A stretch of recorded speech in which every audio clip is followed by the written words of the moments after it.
Bismillahirrahmanirrahim. Assalamualaikum warahmatullahi wabarakatuh. Alhamdulillah puji dan syukur senantiasa kita panjatkan kepada Allah Subhanahu wa taala. Begitupun juga salawat dan salam semoga tercurah dan terlimpahkan hanya kepada Rasulullah Muhammad sallallahu alaihi wasallam. Senantiasa kita berdoa kepada Allah, ya Allah, jadikan kepada kami ilmu-ilmu yang bermanfaat, mudahkan kepada kami ilmu-ilmu yang membuat kami senantiasa bisa taat kepada Engkau ya Allah, dan mudah-mudahan ilmu-ilmu yang Allah tambahkan kepada kita adalah ilmu-ilmu yang senantiasa membawa kita lebih dekat kepada Islam, bukan justru menjauhkan kita daripada Islam. Kita juga memohon kepada Allah, mudah-mudahan kita senantiasa diberikan oleh Allah kemudahan untuk senantiasa mencintai apapun yang Rasulullah Shallallahu Alaihi Wasallam cintai, membenci yang Rasulullah Shallallahu Alaihi Wasallam benci, dan juga mengikuti akhlak Rasulullah Shallallahu Alaihi Wasallam, bahwasanya beliau senantiasa mengutamakan Allah lebih daripada segala sesuatu yang lain. Teman-teman sekalian, saudara rahmati Allah, ini adalah sebuah live singkat yang saya pengen buat karena menurut saya ada banyak sekali yang perlu dibicarakan, yang perlu untuk disampaikan. Namun mungkin waktu yang terbatas, waktu yang mungkin tidak terlalu luang, membatasi kita daripada hal-hal yang mungkin lebih komplit dan lebih lengkap, dan insya Allah akan kita bahas pada waktu-waktu yang lain. Saya pengen cerita teman-teman sekalian. Saya punya teman. Kalau ini namanya bisa di-spill gitu ya. Namanya Fuad. Namanya Fuad Naim. Seperti yang teman-teman tahu, Fuad Naim itu dia adalah orang yang sangat terpengaruh dengan Hallyu. Jadi dia sangat suka sekali dengan Hallyu. Dia suka sekali dengan Korea dan segala sesuatunya. Ketika dia suka dengan konsep Hallyu, suka dengan drama Korea, dia suka dengan boy band Korea dan segala macamnya, itu membawa dia pada satu konsekuensi. Apa konsekuensinya? Konsekuensinya adalah dia mulai menyukai segala sesuatu yang berbau Korea. Dia ceritain pokoknya waktu itu handphonenya harus merek Korea. Walaupun pada saat itu orang-orang mungkin belum banyak yang pakai handphone merek Korea, banyaknya mungkin pakai handphone merek-merek mainstream pada saat itu. Dan dia merasa satu saudara, ukhuwah gitu kan, ukhuwah Hallyu gitu ya, dengan orang-orang yang memakai produk-produk Korea. Bahkan saking ekstrimnya kata dia, ketika, dia mendengar lagu kebangsaan Korea itu dinyanyikan, itu dia punya rasa untuk mau bangun lalu kayak ikut menghormati gitu ya. Jadi ya kayak orang-orang Korea pada umumnya. Dia juga suka dengan bahasa Korea. Dia mulai ketika temennya ngobrol sama dia, dia ngomong "annyeong" gitu ya, lalu kemudian apalagi "cinca" gitu kan dan segala macam, saya nggak tahu lah. Tapi yang jelas dia bilang sampai waktu itu catatan-catatan kuliah dia itu berbahasa Korea. Intinya adalah suka kepada drama Korea pada awalnya menjadikan dia menstandarkan kebaikan itu adalah Korea. Atau dia itu menjadikan Korea itu sebagai sesuatu yang keren bagi dia, sesuatu yang, eee, bagus bagi dia. Dan dia benar-benar menyukai segala sesuatu yang berbau dengan Korea. Apakah itu adalah tradisinya, apakah itu adalah bahasanya jelas, lalu kemudian, budayanya dan seterusnya. Itu teman saya namanya Fuad. Saya punya teman yang lain, saya nggak bisa spill namanya karena ini berkaitan dengan sesuatu yang nggak baik. Dia sangat tidak suka dengan segala sesuatu yang berbau India. Bukan saya ya, saya terpengaruh dia aja gitu ya. Saya punya teman, dia dia nggak suka dengan segala sesuatu yang berbau India. Menurut dia India tuh norak, menurut dia India itu, nggak masuk akal. Menurut dia India itu over gitu ya, itu yang dilihat oleh dia dari film-film India. Ketika dia nggak suka sama film India dan apa ya, yang dia saksikan itu ternyata tuh merembet kepada yang lain. Dia nggak suka orang berbahasa India. Dia nggak suka dengan budaya India. Dia juga sering mengkritik apa yang dilakukan oleh orang-orang India, misalnya dalam kebersihan, dalam kemudian, aktivitas, kehidupan dan seterusnya. Pokoknya India tuh semuanya adalah sesuatu yang tampak salah di mata dia. Kenapa?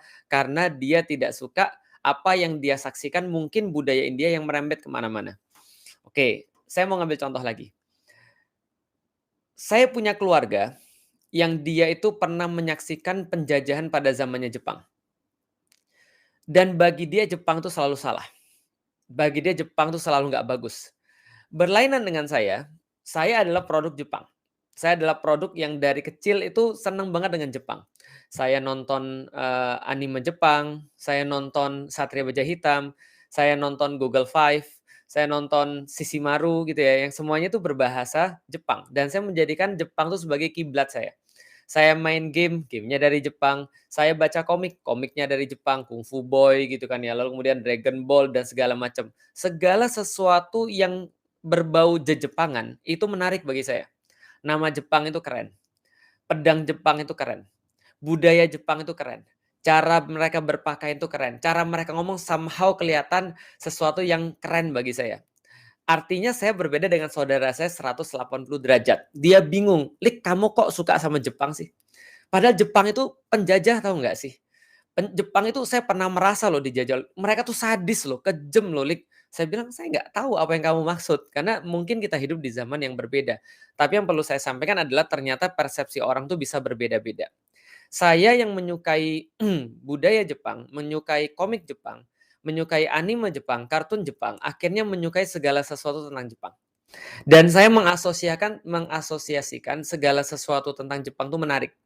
Sementara saudara saya itu, yang dia pernah hidup di masa penjajahan Jepang, itu merasa bahwa apapun yang berkaitan dengan Jepang tuh membangkitkan mimpi buruk.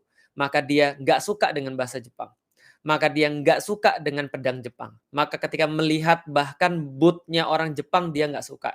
Melihat wajahnya orang Jepangnya, dia muak. Kenapa? Karena dia punya sesuatu yang berbeda. Apa yang pengen saya sampaikan dalam, live yang singkat ini teman-teman sekalian, persepsi itu memberikan kita pada hal-hal yang lebih luas. Persepsi itu menjadikan atau menentukan bagaimana pandangan kita tentang sesuatu. Oke, kalau ada orang yang suka Jepang, dia pasti akan menyukai budaya Jepang. Dia akan menyukai bahasa Jepang. Kalau dia suka kalau dia suka bahasa Jepang, dia juga akan respect pada budaya Jepang. Dia juga akan seneng dengan segala sesuatu yang berbau kejejepangan. Ya kayak itulah kira-kira. Dan pasti dia tidak pernah akan mengkritik, misalnya contoh, keyakinan-keyakinan orang Jepang. Bahkan akan membela apapun yang datang dari Jepang, mau dia rasionalisasi. Kalaupun ada yang buruk, dia pasti bela. Kalaupun ada sesuatu yang tidak maksimal, dia punya kecenderungan untuk mengadvokasi itu semua. Kenapa? Karena dia sudah suka. Makanya dikatakan cinta itu buta. Cinta itu kadang-kadang membuat kita tuh nggak adil. Itu wajar. Kenapa? Karena namanya orang sudah cinta. Sebaliknya, bukan hanya cinta yang buta, benci itu juga buta. Karena kalau orang sudah tidak suka pada sesuatu, maka dia tidak mau tahu dan tidak mau cari tahu, bahkan kalaupun dia tahu, dia berusaha untuk menafikan. Dia berusaha untuk mengingkari. Kalau sudah benci sama sesuatu atau seseorang, mau dia itu berjasa, mau dia itu punya kontribusi, mau dia itu punya partisipasi, bahkan nolong orang yang benci dia, orang benci memang nggak punya ditolong karena benci itu sebagaimana cinta, dia buta, dia nggak bisa ngelihat. Orang sudah nggak suka sama Jepang, dengar suaranya aja nggak mau. Lihat benderanya aja pengen bakar. Gitu kan ya. Ngelihat sesuatu yang baik dia bilang, "Alah itu pencitraan." Ngelihat sesuatu yang manfaat dia bilang, "Kita bisa melakukan yang lebih baik daripada itu." Dia pokoknya nggak suka aja. Kenapa? Karena dia sudah punya persepsi yang negatif. Oke, teman-teman sekalian. Apa sih yang mau saya sampaikan? Yang saya mau sampaikan adalah teman-teman sekalian, orang yang menyukai sesuatu cenderung akan membela dan orang yang membenci cenderung akan mencari-cari kesalahan. Dan kadang-kadang ini yang terjadi pada zaman sekarang.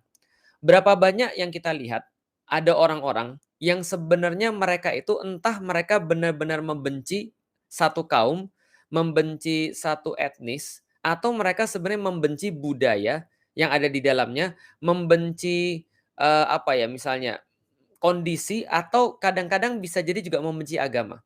Kenapa saya mengantarkan sebegitu panjang untuk kampanye deradikalisasi, kampanye, bahwa Islam itu intoleran, Islam itu, ekstrim, Islam itu radikal, itu kemudian disampaikan.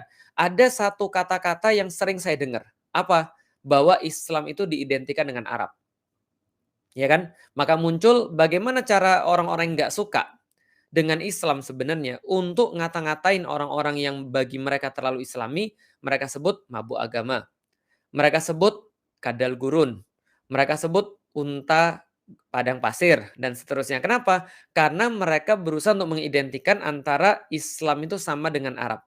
Nah, kalau ini yang terjadi teman-teman sekalian, artinya berdasarkan contoh yang sudah kita bisa ambil di depan, kita bisa untuk berpikir ataupun berasumsi, mengira-ngira, jangan-jangan kebencian dia terhadap Arab atau kebencian orang-orang yang memang nggak suka terhadap Arab itu jangan-jangan diawali atau diinisiasi oleh kebenciannya terhadap Islam. Karena orang benci Arab itu bisa jadi benci Islam. Dan orang benci Islam bisa jadi ikut-ikutan benci Arab, seperti yang saya sampaikan dalam cerita di awal tadi.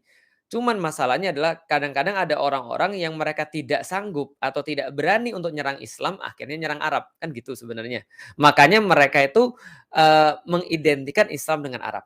Contoh misalnya, kemarin ada pernyataan, Islam bukan orang Tuhannya Islam, Allah bukan orang Arab, atau Allah bukan orang Arab.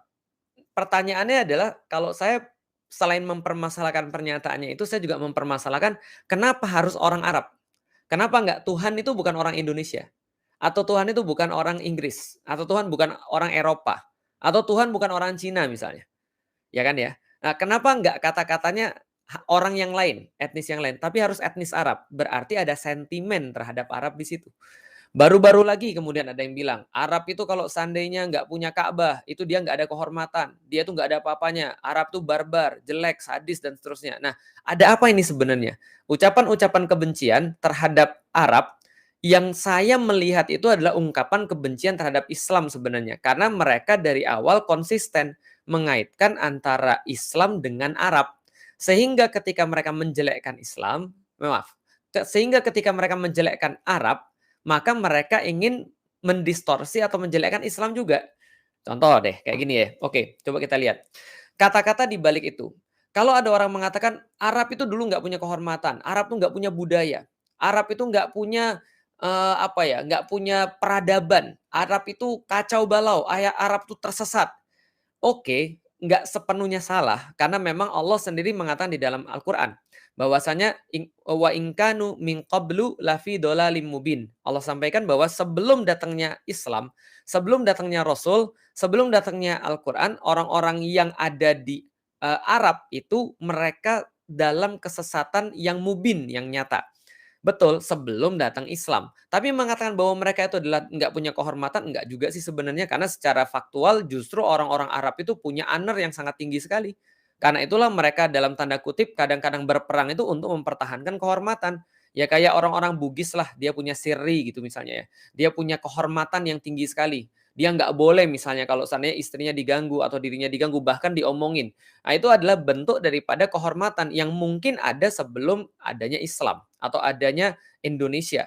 Kita tidak bisa bilang sebelum adanya Indonesia orang-orang Bugis, orang-orang Jawa, orang-orang Padang, orang Minang, mohon maaf, atau orang-orang Betawi nggak berbudaya atau nggak punya kehormatan, nggak bisa juga bilang gitu. Tapi balik lagi ya, memang ada saya pikir sebuah usaha untuk mengaitkan antara Arab dan Islam sehingga ketika dia mengkritik Arab, dia jadi mengkritik Islam. Cuma karena nggak berani langsung mengkritik Islam, ya karena itu dia mengkritik Arab. Menyamakan Arab dengan keterbelakangan. Menyamakan Arab dengan sesuatu yang negatif, sadis gitu kan ya, lalu kemudian barbar, lalu kemudian main bunuh dan seterusnya. Seolah-olah mereka mengatakan bahwa Islam ini adalah agama yang barbar. Kayak gitu kan sebenarnya intinya. Dan apalagi yang mereka coba untuk lakukan, pertama, mengidentikan antara Arab dan Islam sehingga apapun yang terjadi di Arab, ketika mereka menjelek-jelekan Arab, mereka berharap itu kemudian jadi menjelek-jelekan Islam juga.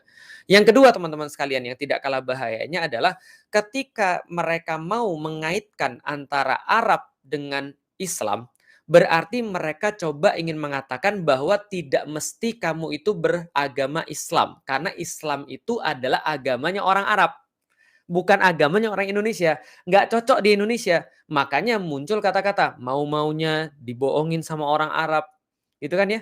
Mau-maunya kalian itu diperdaya sama orang Arab. Saya masih ingat banget, ketika saya masuk Islam, saya itu pernah diomongin sama saudara saya. Dengan omongan yang sangat menyakitkan. Dia bilang, "Alalik, kamu tuh," dia bilang dalam bahasa Palembang, "Kamu tuh dikolake sama wong Arab. Kamu tuh dibohongi sama orang Arab. Mau-maunya, itu kan agama Arab. Karena Muhammad kan orang Arab, lihat Al-Quran tuh berbahasa Arab, makanya mau-maunya kamu tuh dibohongi sama orang Arab. Nah ini perkataan-perkataan yang sama sebenarnya. Artinya mereka cobain mengatakan pada umat muslim bahwa ini adalah agama Arab. Karena kamu orang Indonesia, harusnya kamu jangan mau sama kayak orang Arab. Yang mereka itu barbar, yang mereka tuh nggak ngerti, yang mereka itu bodoh, yang mereka nggak punya kehormatan.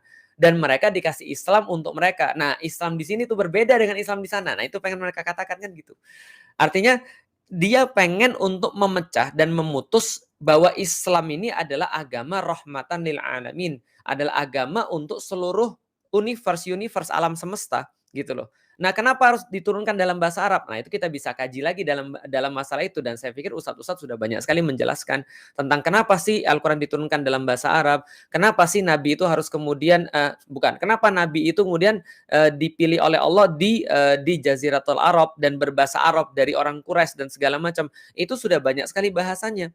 Tapi orang-orang ini ingin mengidentikan antara Arab dengan Islam supaya memberikan sebuah impresi, memberikan sebuah kesan bahwa kamu tuh nggak harus loh beragama Arab gitu loh. Jadi Islam tuh dianggap agama Arab. Ah gitu. Jadi kalau orang Indonesia tuh harusnya beragama lokal. Sehingga agama Islam itu disamakan dengan agama Jawa, agama Sunda, agama Sumatera, agama apa dan segala macam. Jadi tidak lebih daripada sesuatu yang bersifat rendah. Padahal Islam ini bukan agama yang diturunkan untuk orang Arab. Di dalam Al-Quran itu sendiri disampaikan, ya mbok ya dibaca, kita syahrul Ramadan alladzi unzila fihil Qur'an hudalin nas. Dia adalah petunjuk bagi manusia, bukan hanya petunjuk bagi orang beriman, bahkan petunjuk bagi manusia, bukan petunjuk bagi orang Arab.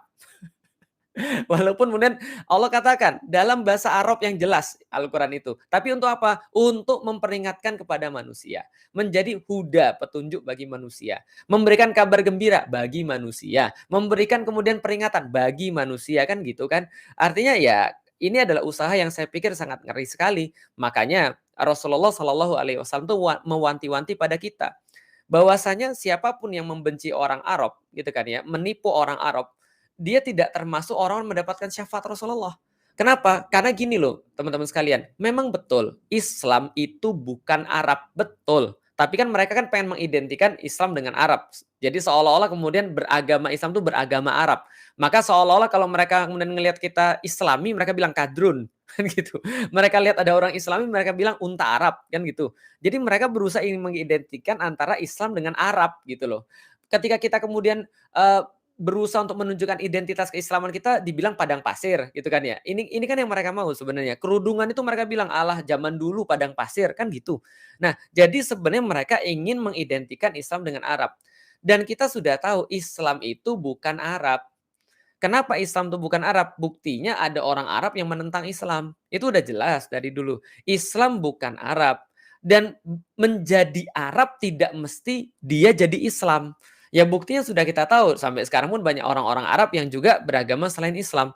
Jadi berislam nggak harus Arab. Menjadi Arab nggak mesti jadi Islam. Nggak ada otomatis. Tapi teman-teman sekalian, jelas sekali bahasa Quran adalah bahasa Arab. Rasulullah adalah orang Arab, sehingga memang tidak bisa dipisahkan juga sebenarnya antara Islam dengan Arab. Karena berbahasa Arab berarti berbahasa Al-Quran. Karena nggak mungkin orang ngerti Al-Quran kecuali dia mengerti bahasa Arab kan gitu sebenarnya. Dan nggak mungkin mereka tahu Rasulullah Shallallahu Alaihi Wasallam secara utuh kalau mereka tidak mempelajari sejarah Arab.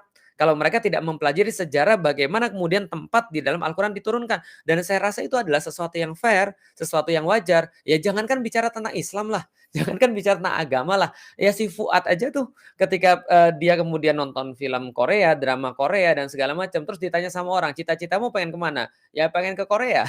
Gitu kan ya. Ada orang yang suka drama India, cita-citanya kemana? Pengen ke India. Tanya sama orang-orang Kristen gitu kan ya, mereka mau pergi kemana? Yerusalem kata mereka. Tanya sama orang-orang yang kemudian ya suka sama sesuatu, dia pengen pergi kemana? Ya dia pasti pengen pergi ke tempat yang dia suka. Tanya bahasa apa yang dia suka, dia pasti suka bahasa yang yang dia terpengaruh dengan itu. Saya misalnya, kalau saya ditanya sebelum saya masuk Islam, bahasa apa yang pengen saya pelajari? Inggris lah, jelas gitu kan ya, karena Inggris saya bisa kemana mana. Setelah Inggris apa? Jepang. Gitu kan ya. Oh, bukan bahasa Cina? Enggak. Karena walaupun saya orang Cina, saya lebih menyukai Jepang. Kenapa? Karena saya sudah bilang latar belakang saya kayak gitu sebelum saya masuk Islam. Nah, artinya teman-teman sekalian, tanpa sadar orang-orang yang nggak suka Arab atau yang suka mengidentikan antara Islam dengan Arab dan memaki-maki, mengolok-olok itu semuanya, kita sudah tahu tanpa sadar mereka itu punya kebencian terhadap Islam. Kok kita bisa mengatakan begitu? Iya, hampir pasti begitu. Kenapa? Karena ternyata kalau Arabnya bawa duit, mereka terima. Kalau Arabnya kemudian ngasih mereka makan, mereka suka. Kalau Arabnya kemudian ngasih mereka keuntungan, mereka happy. Gitu loh maksudnya. Berarti yang dibenci sebenarnya bukan Arab.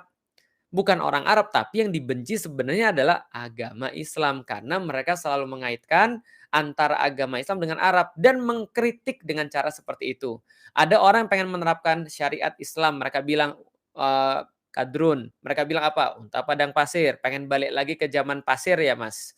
Ada orang kerudungan, mereka kritik, Allah kayak orang Arab aja kamu, dikit-dikit Arab dan segala macam. Kalau nggak Arab sekarang Taliban dan segala macam, ya kan gitu. Intinya adalah mengidentikan sesuatu yang buruk, yang mereka citrakan buruk, yang mereka citrakan negatif, lalu diidentikan dengan Islam. Nah, sekarang ini Arab yang dipilih. Dari dulu sih sebenarnya, bukan sekarang, dari dulu itu yang kemudian dilakukan. Nah, dan saya pikir ini adalah sesuatu hal yang harus diwaspadai. Jadi jangan ikut-ikutan teman-teman sekalian, jangan ikut-ikutan. Memang dari awal kita juga sudah sadar, antum lihat dari awal saya nggak pernah bersorban. Untuk nyampein apa sih? Salah satunya untuk menyampaikan bahwa untuk menjadi seorang muslim Anda tidak harus bersorban, gitu maksudnya. Untuk menjadi seorang muslim Anda nggak harus pakai peci. Untuk menjadi seorang muslim Anda nggak harus pakai jubah. Anda nggak harus naik unta gitu loh maksudnya. Untuk menjadi seorang muslim Anda nggak harus, makan kurma, gitu. Untuk jadi seorang muslim antum nggak harus bahkan antum nggak harus kemudian punya nama Arab, gitu. Felix Xiao itu ya bukan nama Arab gitu, tapi saya muslim, maka tidak sama antara Islam dengan Arab. Sehingga kalau ada orang zaman sekarang mengkritik Arab, mengolok-olok Arab gitu kan ya, dan mereka kemudian, apa namanya, kayak memaki-maki Arab, kita harus kasih tahu pada mereka, kita bukan bela Arabnya, tapi yang kita bela adalah Islamnya. Karena yang mereka lakukan adalah mengidentikan antara Arab dengan Islam. Itu yang sangat berbahaya sekali. Dan ini adalah sesuatu problem besar. Makanya menurut saya omong kosong aja. Omong kosong aja ada orang yang bilang bahwa, "Oh, kami tuh toleran terhadap segala sesuatu. Kami tuh menerima pendapat open mind terhadap segala sesuatu." Lah open mind gimana ceritanya? Anda bilang Anda open mind, tapi Anda dalam kepala Anda ada batu yang mengatakan bahwa Arab itu pasti jelek. Anda bilang Anda itu toleran, tapi Anda nggak bisa terima praktik orang-orang atau justru yang ngomong sendiri yang melakukan kekerasan, melakukan sebuah persekusi, melakukan sebuah hal yang bersifat fisik untuk mempertahankan pendapatnya dan menghilangkan pendapat orang lain. Artinya saya pikir ya ini semakin jelas menunjukkan pada kita dan semoga semua daripada kita menjadi orang-orang yang sadar bahwasanya menjelekkan Arab itu bisa jadi menjelekkan Islam. Kalau kita tanpa sadar melakukannya dan sampai kemudian kita menjelekkan Arab atau menjelekkan, orang-orang Arab dan itu membuat orang jadi tidak respect dengan Islam, berarti kita sebenarnya sudah menghancurkan agama sendiri. Sekali lagi, Islam belum tentu Arab. Dan menjadi Arab nggak wajib Anda jadi seorang muslim. Nggak mesti Anda jadi seorang muslim. Tapi menjadi seorang muslim berarti mengetahui bahwa Rasulullah itu orang Arab dan Al-Quran itu berbahasa Arab. Sehingga kita harus serius untuk memahami Al-Quran. Bukan karena pengen jadi orang Arab, tapi karena pengen jadi orang muslim. Teman-teman sekalian, wallahualam bishawab. Semoga teman-teman mendapatkan manfaat dari sini. Saya mohon maaf kalau jarang sekali untuk tampil di YouTube. Ini ada kesempatan saya manfaatkan dan mudah-mudahan ada banyak kebaikan yang bisa diambil daripada hal ini. Mengenai kalau ada orang-orang yang kayak gitu ya udahlah. Memang sudah saatnya mereka keluar. Memang sudah saatnya mereka itu menunjukkan jati dirinya kayak apa. Apa namanya? Menyatakan dengan sangat lugas dari lidahnya apa yang ada di dalam pikirannya dan mudah-mudahan kita semua menjadi tahu seperti apa orang-orang yang serius dalam memperjuangkan Islam, dan seperti apa orang-orang yang memang mereka tuh sebenarnya membenci Islam, cuman mereka tuh punya punya kulit dan punya apa ya, penampakan yang seolah-olah mereka itu mewakili Islam. Wallahu a'lam bishawab, teman-teman sekalian, wallahu a'lam bishawab. Mudah-mudahan Allah melindungi kita semuanya, mudah-mudahan Allah memberikan kebaikan pada kita semuanya dan senantiasa menjaga kita di jalan yang lurus, memberikan kebaikan kepada kita berupa rasa manis ketika kita bisa taat kepada Allah Subhanahu wa taala, dan menyelamatkan kita semua sekeluarga ketika berhadapan dengan Allah di yaumil qiyamah. Dan semoga kita termasuk orang-orang yang mencintai Rasulullah sallallahu alaihi wasallam, mencintai ahlul baitnya, mencintai keluarganya, mencintai sahabatnya, mencintai siapapun yang mendukung ide-ide Rasulullah Sallallahu Alaihi Wasallam, dan berusaha untuk bisa membersamai mereka yang membela, yang kemudian memuliakan nama Rasulullah Sallallahu Alaihi Wasallam baik lewat perbuatan maupun perkataannya. Assalamualaikum warahmatullahi wabarakatuh.